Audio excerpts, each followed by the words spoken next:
श्री गोकुल नाथ की जय।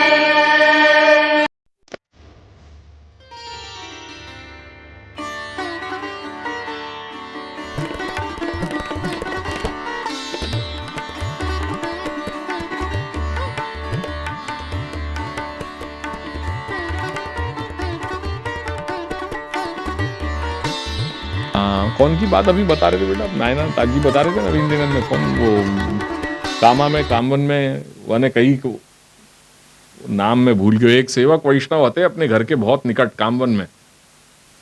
वो अंत समय में वकी बहन मिलने आई उनको, तो कह दी कि तू अहिया थी निकल, तू अहिया थी निकल, बस मળી લીધું ને હવે જા, મારું ચિત્ત જો તમારામાં લાગશે ને તો પછી મને અહીંયા ફરીથી આવવું પડશે, એટલે તું જા, હવે તારું કામ થઈ ગયું, અહીંયાથી નીકળ, હવે મારી સામે ना आव। तो ऐसे भी लोग थे कि जिनको ये सब चीजन को अपने खुद के जीवात्मा को जो है इतनी चिंता होती थी उनको, और जो सत्य है या लिए अपने बड़े कह गए कि भाई जो भी समय है वाकू अगर वो नहीं वाकई अनुसंधान है तो कम से कम कोई भी चीज में अष्टाक्षर की गति चलने दो, तो वाके मन में मानस पटल पे वाके संकेत जो है वो कुछ न कुछ होते होते वो भगवत चरणारविंद की प्राप्ति कर सके। अस्तु, वो वचनामृत में जो आया तो दर्शन की बात आई तो वाको खुलासा और हो गया। आज कुछ अन्य करने की कोई आवश्यकता है नहीं मुझको लगे, क्योंकि आज ताजी को जन्मदिन है, तो उन्हीं के जो है वचनामृतन को ही अपन अवगाहन करें, वही वो सच्ची जो है उनके जन्मदिन को मनाने को प्रसंग होएगो। एक समय आपश्रीए आज्ञा करी कि अन्य संबंध करशे ते नरक में पड़शे। अब ये बताओ क्या मतलब है आपको? मेरे साथ थोड़ा संवाद करो।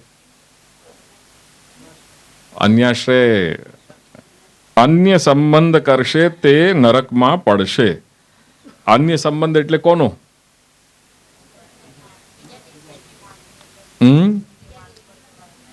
बीजा देवी देवता।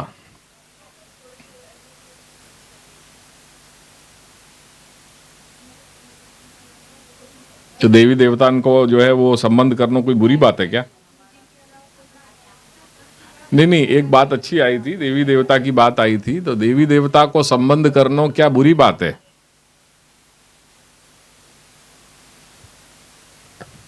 हम सब नवरात्रि में तो जोर शोर से जो है वो माता जी के गरबा करते हुए, तो सब ढोल में पोल चल रहे हो, ये बोलने की बात है। जाएंगे क्यों, कहाँ नहीं जा रहे? ठीक है, ये बात हो रहा है कि आज एक वो कल्चर बन गया है, बट बेसिकली गरबा जो माता जी के होते थे वो तो उनके निमित्त से ही होते थे ना, तो वहां में तो अपन जोर शोर से पार्टिसिपेट कर रहे हैं, तो अन्य देवी देवता को संबंध कहाँ नहीं रहे, वो तो है ही ना, वो तो बहुत जोर शोर से बन ठन के अपन जाएं और करें। ऐसे नाचेंगे जो कभी नाचेंगे ही नहीं, पूरे साल की कसर निकाल दें।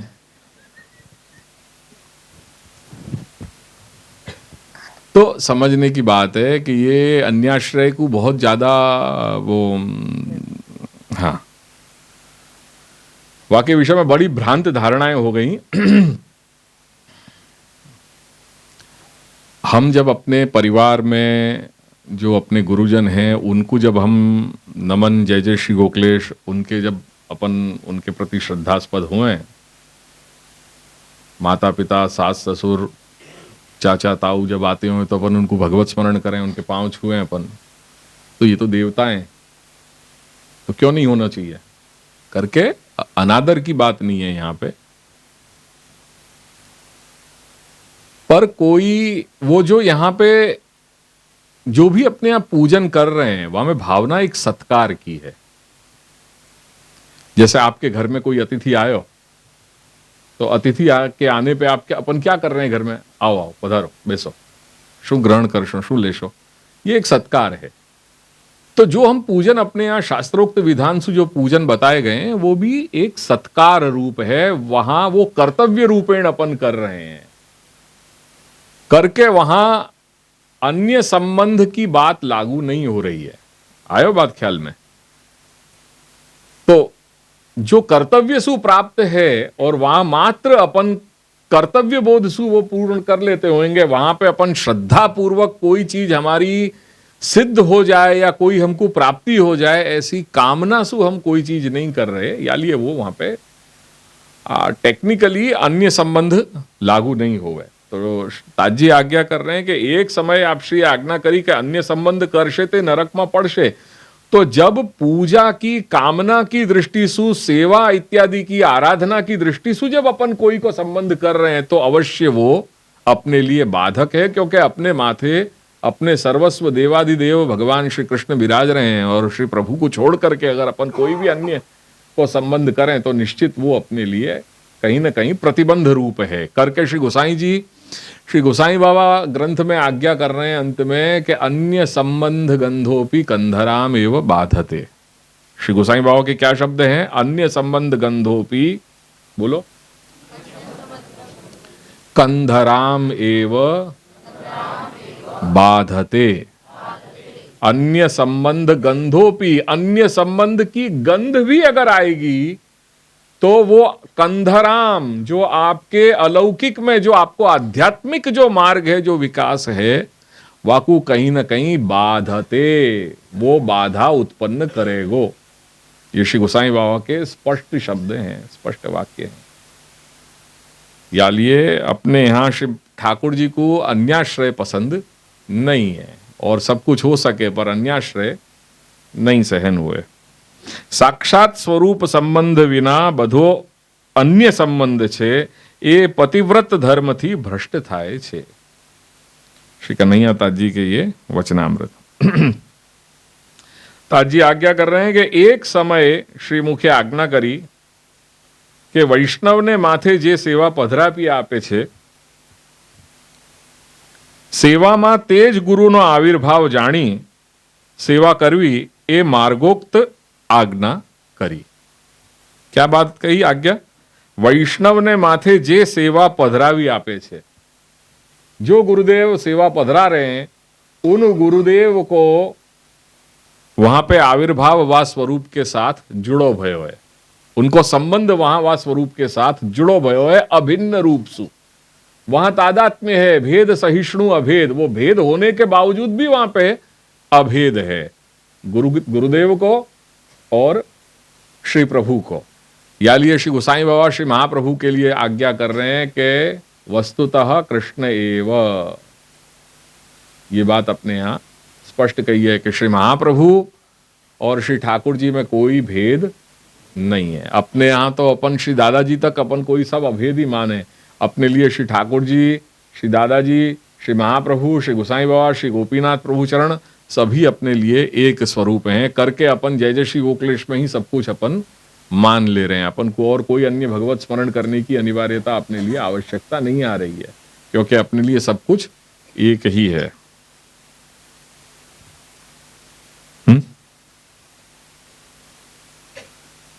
एक समय आज्ञा करी कि वैष्णवे दर्शन चरण स्पर्श विना प्रसाद लेवो ठीक નથી।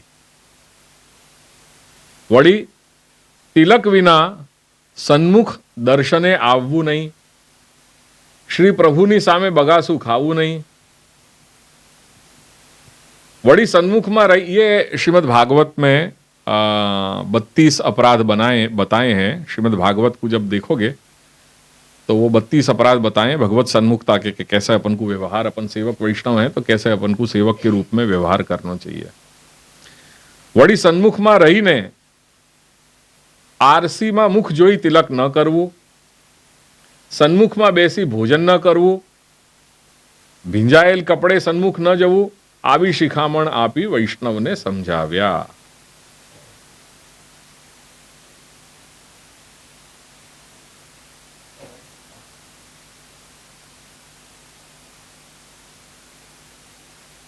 एक समय दक्षिण प्रदेश में 3-4 वैष्णवो मळीने रसोई करता हता। एटलामां आप श्री रसोई करता करता वैष्णवना चौका रसोड़ा पासे पधार्या। आज्ञा करी कि आजे तमे शी रसोई करी छे? त्यारे वैष्णवे विनती करी कि राज, खीचड़ी अने बाटी। તે વેળા આજ્ઞા કરી કે ખીચડી અને બાટીનો શો મેળ? ભોગ ધરવામાં કઈ રીતે सुजीता करीना, शायद वो करीना सु कोई चीज अपन करे ना, वो सब सजावट वगैरह, सुजीता फावट आवशे, जे सामग्री साथे जे सामग्री सोहाय शोभे एम प्रभुने धरवी। आरोगवामां वात्सल्य वालप जोईए, अंग भंग भांगी तूटी सामग्री संगनो मेळ न खाए, एवी सामग्री न धराए। वैष्णवे सावधानी थी प्रभु सुखार्थ सामग्री तैयार करी अरोगावी। अब ये तो आजकल बड़ो अच्छो है, क्योंकि आजकल अपन वो सब तैयारी बहुत आधुनिकता ने अपन को तैयारी करने को बहुत अच्छो वो दे दियो है, सोच दी है। तो या में तो ये बात तो आज बहुत बहुत अच्छी तरह से हो रही है अब आजकल। वैष्णव में भी जो सजावट करें, सामग्री इत्यादि बहुत सुंदर करें।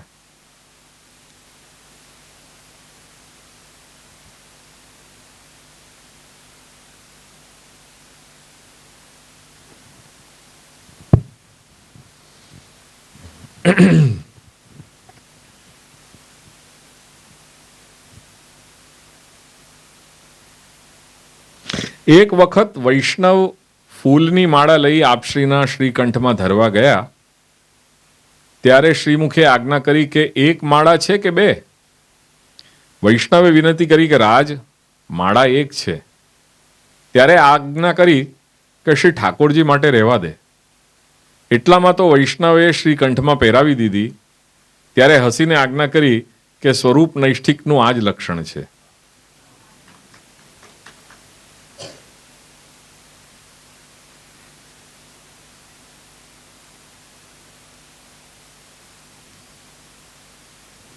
એક વખતે શ્રી ગોકુળમાં પોતાની બેઠકમાં બિરાજતા હતા, ત્યારે વાર્તા પ્રસંગ ચાલી રહ્યો હતો।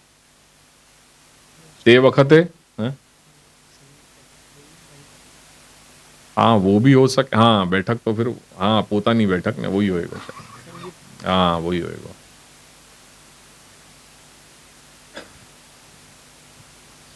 एक वखते श्री गोकुळमां पोतानी बैठकमां बिराजता हता, त्यारे वार्ता प्रसंग चाली रह्यो हतो।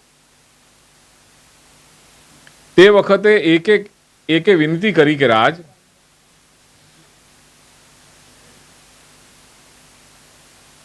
वो सब अलग अलग पोर्शन सबके रहे। तो जो संगीत कक्ष अभिजा में अपन है ना, वो ताजी को उनकी बैठक थी। एक विनती करी के राज श्री जन्माष्टमी नो उत्सव, श्री महाप्रभुजी ने उत्सव, श्री गुसाईजी नो उत्सव और श्री गोकुलनाथजी नो महाउत्सव, एनु कारण कृपा करीने समझावो। त्यारे प्रसन्नताथी आज्ञा करी के तमे जाणीने शुं करशो? त्यारे फरी विनती करी के राज आप नहीं समझाओ तो बीजू कोण समझावशे? अमे आपना छीए अने तेथी कृपा करी संभळावशो। त्यारे प्रसन्न थई आज्ञा करी के महाशब्द छे ते विशेषतानो छे, जेम के महाभोग, महानिशा, महारास, महाप्रभु, एम श्री पूर्ण पुरुषोत्तम साक्षात पुष्टि रसात्मक प्रभुનું प्राकट्य थाय त्यारे महाशब्द वपराय छे। श्रावण मासनी एकादशीनी रात्रे साक्षात प्रभु प्रगट्या, तेथी ते महानिशी थई। श्रावणस्यामले पक्षे एकादश्याम महानिशी।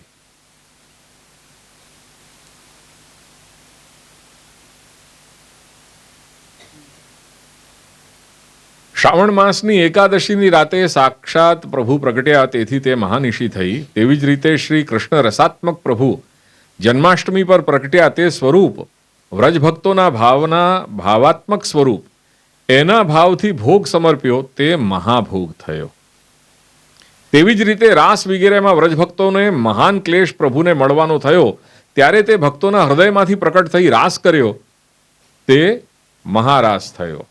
तेम श्री महाप्रभु तेम श्री गोकुलेशजीનું प्राकट्य। स्त्रीનો જે ભાવ ગૂઢ તે શ્રી ગોકુલેશ સ્વરૂપ કૃષ્ણ રસાત્મક છે, તેથી શ્રી મહા ઉત્સવ થયો। વળી બીજું કારણ એ કે બધા ઉત્સવમાં દિવસો નક્કી કરાય કે આટલા દિવસ આગળ સામગ્રી તૈયાર કરવી અને શ્રી મહાઉત્સવ પર માગસર સુદ આઠમથી સામગ્રી તૈયાર થવા માંડે તે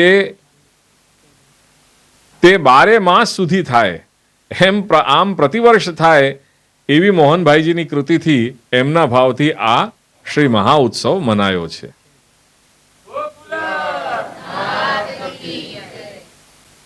કે શ્રી ગોકુલ ગામ કો પેણોઈ ન્યારો એ પ્રસંગ સંબંધમાં આજ્ઞા કરી કે અમારા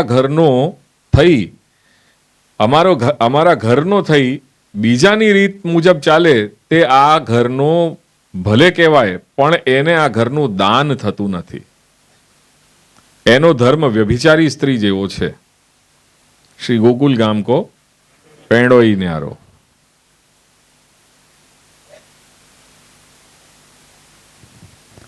એક સમયે શ્રી ગોકુળમાં શ્રી ગોકુલનાથજીની સન્મુખ વૈષ્ણવને ચરણ સ્પર્શ કરાવતી વેળા આપે આજ્ઞા કરી કે બીજા ઘરના બાળકની જૂઠણ નહીં લેશો, એમના ચરણ સ્પર્શ નહીં કરશો અને અન્યાશ્રય નહીં કરશો, અને જેવું જોયું છે તેવું સ્વરૂપ હૃદયમાં ધારણ કરજો.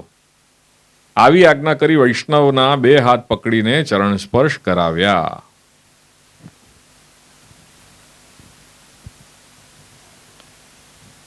એક વેળા આપ ગુજરાતમાં વાડાસિનોર ગામમાં બિરાજતા હતા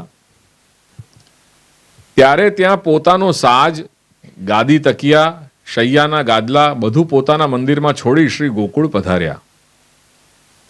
પછી એ ગામમાં બીજા ઘરના બાળક પધાર્યા તે વખતે આપનો સાજ, ગાદી, તકિયા, શૈયાના ગાદલા એ બાળક માટે ત્યાંના વૈષ્ણવોએ આપ્યા હતા. પછી ક્યારેક આપે એ ગામમાં પધાર્યા ત્યારે આપે આ જાણ્યું. પછી વૈષ્ણવોને અને મંદિરના કાર્યભારીને પૂછ્યું કે તમે આ ઘરનો અધિકાર કોણે આપ્યો છે કે અમારી આજ્ઞા વિના અમારો સાજ કેમ દીધો? આવો કૃપાદંડ પોતાના જાણી રોષ દૃષ્ટિથી ખૂબ સમજાવ્યો. પછી એ સાજ મંગાવીને એની વ્યવસ્થા કરી આવી આજ્ઞા કરી એ દેખાડ્યું કે આપણા ઘરમાં અછૂતો પ્રકાર છે, તેથી અનન્ય શુદ્ધ પુષ્ટિ ભક્તોએ અછૂતા પ્રકાર મુજબ અનન્ય ભક્તિથી ઘરની રીત મુજબ ચાલવાની આજ્ઞા કરી.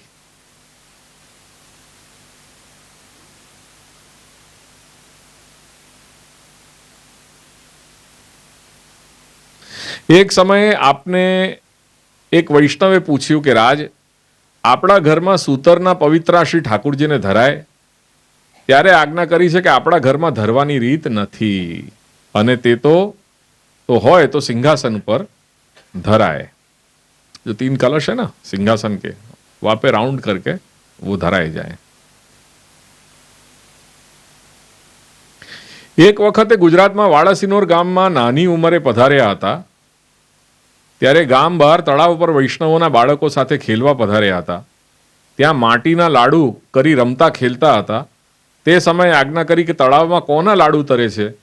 એવું કહીને બધા રમનારાઓને તળાવમાં લાડુ નાખ્યા. વળી આપે પણ નાખ્યા.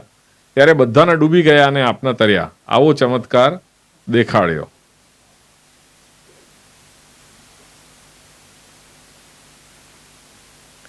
એક વેળા આપને ગુજરાત પ્રદેશમાં વૈષ્ણવોએ વિનંતી કરી કે રાજ, આપણા ઘરમાં દંડાકાર તિલક થાય છે અને બીજા ઘરોમાં ઊર્ધ્વ પુંડ્ર હરિચરણાકૃતિ તિલક થાય છે, એનું કારણ કૃપા કરીને સમજાવો.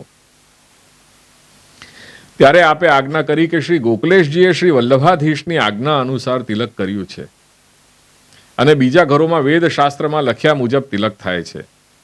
એ તિલક નિર્ણય ગ્રંથમાં પ્રસિદ્ધ છે. और या के समाधान के लिए एक शास्त्रीय तरीका वीरपुर के श्री बालमुकुंद पुराणी, बहुत प्रकांड विद्वान भाई, अभी कुछ 70-80 साल पहले ही उनने दंडाकार दिवाकर नाम को ग्रंथ लिखियो, जहाँ में ये सारी चीज़न की स्पष्टता करी है.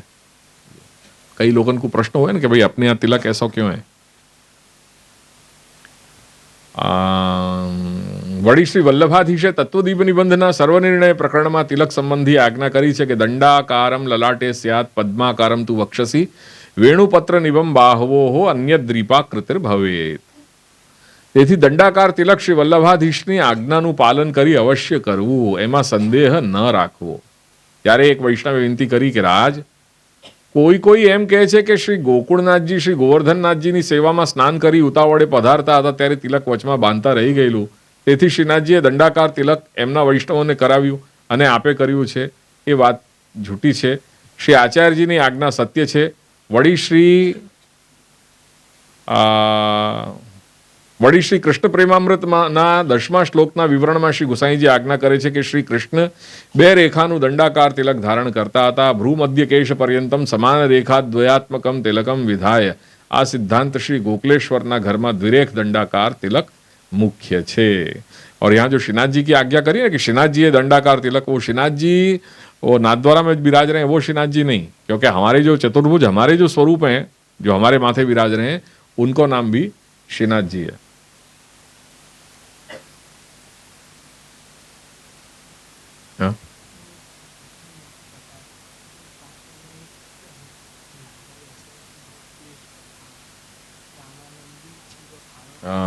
देवी जी की इंदी बिंदी, महादेव को आड़ो, रामानंदी चीरो फाड़ो, सो गोकुलेश को ठाड़ो.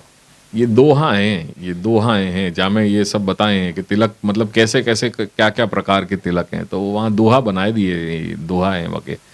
देवी जी की इंदी बिंदी, तो जो शाक्त तो हुए जो देवी उनको माने वो लोग जो है बिंदी करें, और महादेव को आड़ो जो त्रिपुंड धारण करें, जो शाक्त जो शैव हैं सब वो त्रिपुंड करें, और रामानंदी जो वो हैं वो चीरो फाड़ो, बीच में वो जो सफ़ेद तिलक हुए उनको, और रामानंदी को, और बीच में एक लाल लाइन सी हुए वो, और गोकुलेश को ठाड़ो, अपने जो है ठाड़ो तिलक करें अपन. वो ये थोड़े बहुत कलेक्शन हते जो निकाल करके रखे थे. वैसे वचनामृत तो बहुत हैं, और या को पठन पाठन में सत्संग करोगे तो बहुत सारी चीज़न को अपन को ख्याल में आएगा. पर हाँ, कभी भी कोई भी वचनामृत अपन कर रहे हैं, चाहे वो श्री दादाजी के 24 वचनामृत हैं, श्री गिरधर जी के 120 वचनामृत हैं, या कन्हैया ताज जी के हैं, या कोई भी जितने भी जो वचनामृत हैं, उनको एक सीधो सिंपल नियम है, रूल है ये, कि वो वचनामृतन को अर्थघटन श्री महाप्रभु के सिद्धांतन के आधार पे की हो जाएगा. बस या चीज को मत भूलियो, क्योंकि कभी कभी वचनामृत देश काल परिस्थिति को प्रभावित होकर के भी किए जावें, तो फॉर सर्टेन रीजन कोई वैष्णव विशेष के लिए कोई विशेष आज्ञा करी होगी, वो कालांतर में कभी नियम न बन जाए. वो अपवाद है तो नियम नहीं बन जाए. अपवाद और नियम ये दोनों साथ में चलेंगे, दोनों कभी भी मिक्स नहीं होंगे. जैसे रेल की पटरी चलती हो, रेल की पटरी कभी मिक्स नहीं होवे, ऐसे ही एक नियम है और एक अपवाद है. जहां अपवाद है वहां नियम करना ही पड़ेगा, और जहां नियम है तो वहां अपवाद रखना ही पड़ेगा. ये बैलेंस है, बहुत खूबसूरत बैलेंस है जो शास्त्र में बताया गया है. नियम और अपवाद की व्यवस्था, ये नियम और अपवाद की व्यवस्था सब जगह लागू हो, बिना या के अपन कोई भी शास्त्र के वचनन को अर्थघटन कर नहीं पाएंगे, और ना ही वाको अपन अपने जीवन में वाको आचरण कर पाएंगे वो शास्त्र की आज्ञा को. अगर शास्त्र की आज्ञा आज हम पालन कर पा रहे हैं तो वाको एक सबसे बड़ा कारण ये है कि हमारे पास नियम और अपवाद की व्यवस्था है. जैसे आज वार्तान में जो 84 वैष्णवन की वार्तान को जब अपन अवगाहन करें, तो वहां में जो भी जीवन प्रणाली है वाके अनुसार आज कोई उन भक्त विशेष को कोई आज्ञा दे दी हती, इन अंडर सर्टन सर्कमस्टेंसेस वो आज्ञा दी नहीं हती. वाकू आज अपन भाई उनने वहां कियो करके हम भी आज करने लग जाएं, नहीं, ये नहीं हो सके, क्योंकि हम सब नियम में बंधे भये हैं. कोई व्यक्ति विशेष को, कोई वैष्णव विशेष को अंडर सर्टन सर्कमस्टेंसेस कोई विशेष आज्ञा दई होगी. जैसे फॉर एग्जाम्पल दूध घर मिश्री भोग की सेवा, ठीक है, अपन सब लोग कर रहे हैं ना, यही कर रहे हैं अपन. लगभग 90%, 95% अपन सब लोग वही कर रहे हैं. आप समझो ये कोई प्रकार ही नहीं है. दूध घर की या मिश्री भोग की सेवा श्री महाप्रभु ने बताई ही नहीं है. अब ये आई कहां सु, तो कोई वैष्णव विशेष के लिए कभी वो under certain circumstances, special circumstances वो आज्ञा दई होगी. तो वो करते करते करते करते अच्छा तेरे को वो आज्ञा दी चलो तो મારે કરવામાં વાંધો નથી ને, હું કરી શકું ને, તો મેને કરી લ્યો. મેને 4 લોકો ભાઈ હું તો આ રીતે કરું છું, અચ્છા તમે કરી રહ્યા છો તો મારા ખ્યાલથી આને ગુરુજી આજ્ઞા કરી છે થાય, ચલો આપણે પણ કરી લઈએ. ऐसे करके वो जो है वो 204, 408, 800 जो है वो 16 ऐसे करके वो हो करके आज ये परिस्थिति आ गई कि पूरा मार्ग ही ये करने लगे. अब वो पूरी मार्ग ही करने लगे वाली, अब अपने पास कोई रास्ता ही नहीं रहे, क्या करें अपन. श्री महाप्रभु ने ऐसे कोई प्रकार बताई नहीं है. श्री महाप्रभु ने तो स्पष्ट इतना ही बताया है कि भाई ये कृष्ण सेवा है और ये एक वो ढांचा है या तरीका से करना चाहिए. बाद में जितने ये सब प्रकार भय वो सब अपनी अनुकूलता सु ये सब सगवड़िया रास्ताएं हैं. जैसे अपन को अनुकूल आ गया वैसे अपन ने बना लियो, वो रास्ता अपने अपना लियो, ठीक है. पत्रम पुष्पम फलम तोयम यो में भक्त्या प्रयच्छति या न्यायसु, तो सब कुछ जो भी भगवान मार्ग पे जो आचरण कर रहे हैं वो सब कुछ अच्छा ही है, कभी कोई वो व्यर्थ नहीं जाए, वो ये न्याय अब अपन ने अपना लिया है. पर ये बात अपन को अंतःकरण में बहुत वो स्पष्ट होनी चाहिए कि ऐसी कोई विधान नहीं किया है, ये बात है.